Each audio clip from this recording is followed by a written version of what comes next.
views and opinions expressed in this program are those of the participants and do not necessarily reflect the views of BronxNet or the program underwriters.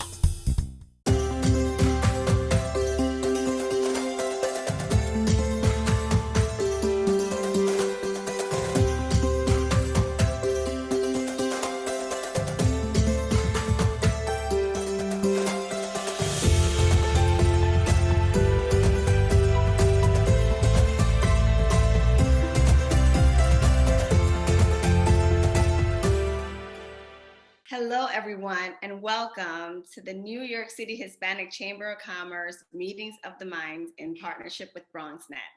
These segments are geared toward making sure you know who our members are, and each episode will enlighten you about the partnerships our members are building to make sure that resources are coming directly to our communities.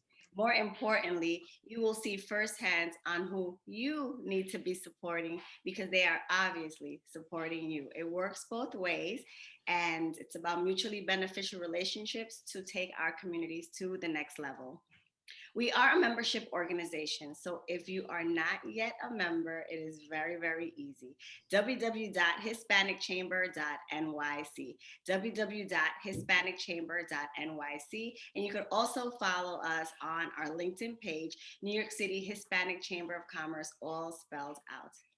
The New York City Hispanic Chamber of Commerce prides itself on supporting our small businesses. They start off as small businesses and then they grow to be large corporations that in turn can definitely lend more supportive resource to all of us, the Black and Brown communities. It is my pleasure to introduce to you Doel Rivera, founder of E.J. York, which is a professional construction service company with over 2 decades of experience in all aspects, general contracting and construction management. Hola, Doel, how are you y cómo está la familia? Good morning, buenos días. Todo el mundo está bien, gracias.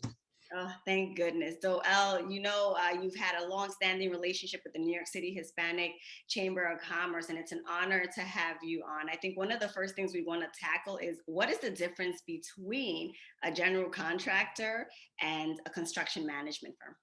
Well, it's my pleasure to be here with you. And yes, we've grown with the chamber. It's my pleasure to be here and to explain the difference between the two. The construction manager is basically what they call no risk work, where typically the owner holds the contracts with the subcontractor and the construction manager acts as an agent of the owner and manages the project. As a general contractor, the owner contracts with me on the entire project and I hire all the subcontractors and I assume the risk. Both have benefits, pros and cons, let's say. Can you break it down for us? What are the pros and cons? Well, usually on a general contracting contract, I guarantee the price based on the drawings. And if the scope of the work or the price exceeds what we thought it was, we have to absorb that. So we have to be very careful. There's a potential to make more money, but there's greater risk. Also from a liability standpoint, my contract with the subcontractors puts all of the subcontractors under my umbrella, under my insurance. Under a construction management program, it's much more transparent. The client sees the prices from all the subcontracts and you guarantee a fee, and that's all that you're entitled to. And even on the change orders, the fee is pre-negotiated.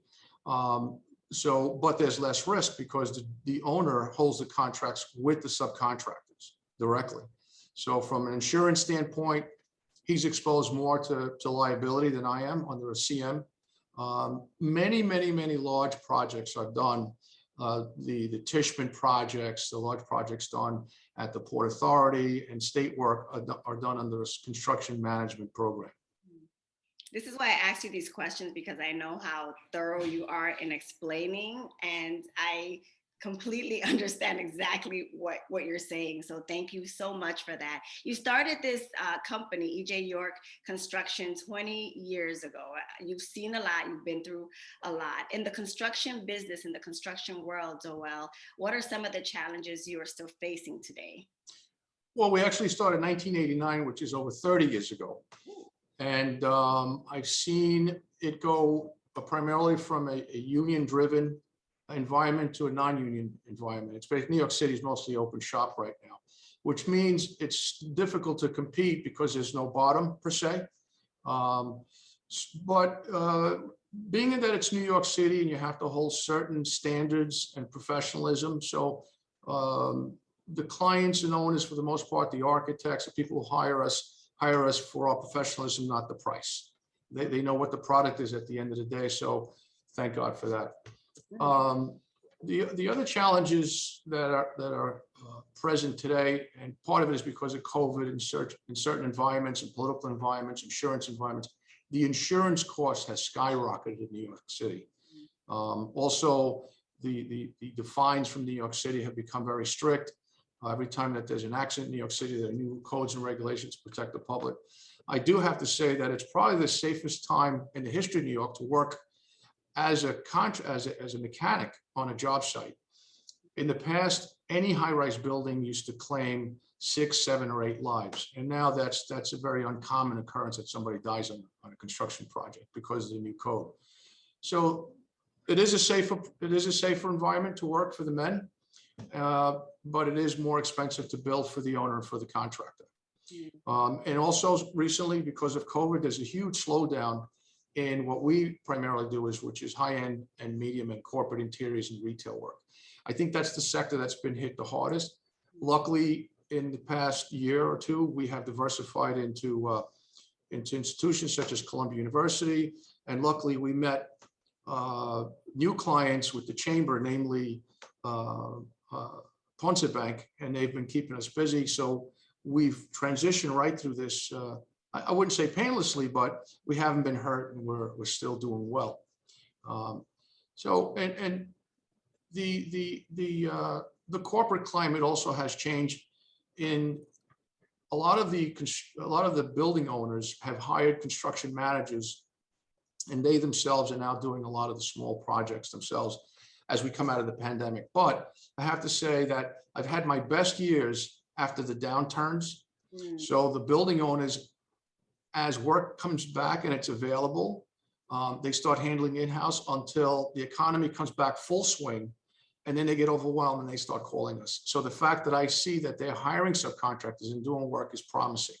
Some guys see that as a detriment, but I've seen what happens eventually is that they become overwhelmed and they start calling us. And so, well, it's super interesting because, you know, from where we stand, the pedestrians and people, we see that New York is literally the city that doesn't sleep. We literally see a lot of construction work happening around. So it's very interesting how you're able to give us, I guess, a view over what's really happening behind the curtain, and we appreciate that. What are the supportive measures you'd like to see implemented to support businesses like E.J. York? How can we support you more? Well, one of the things, it's interesting, we just had a meeting with a top Hispanic Black and brown businesses in New York City recently in Midtown. And one of the things that we want to see is that, yes, the city, the state, and the federal government have strong guidelines for minority participation, but the way the laws are written on all levels is that the general contractor, the construction man, the Tishmans and the Turners and the big contractors, they have to make reasonable effort to reach out to us. What happens is we get RFIs, RFPs, requests for proposals for a lot of things that don't pertain to us. In other words, I hardly ever get a request from those entities for general contracting. I'll get it for wiring, for cleaning, for mechanical engineering, for design build. None of the things that we do. So, and we're not sure if this is really by design to avoid giving us the work or giving us exposure to the work. But what happens is the law really has to be fine-tuned so that when they reach out to us, it's earmarked for what we do to give us an opportunity. Because after a while, you start ignoring them because you realize I'm not going to bid against other electricians or other painters. These are our proposals. On their end, they have recorded that they have reached out to minority contractors. And one of the things that we're pushing is to do more work between ourselves so that we can grow internally. So the money goes back and forth between ourselves instead of trying to constantly reach out to the larger contractors. Understood. Doel, what kind of projects are dear to your heart? You're not just a businessman, but you're also a Latino businessman. Can you talk to us about a project that perhaps you've done in a marginalized community like ours that have brought you joy?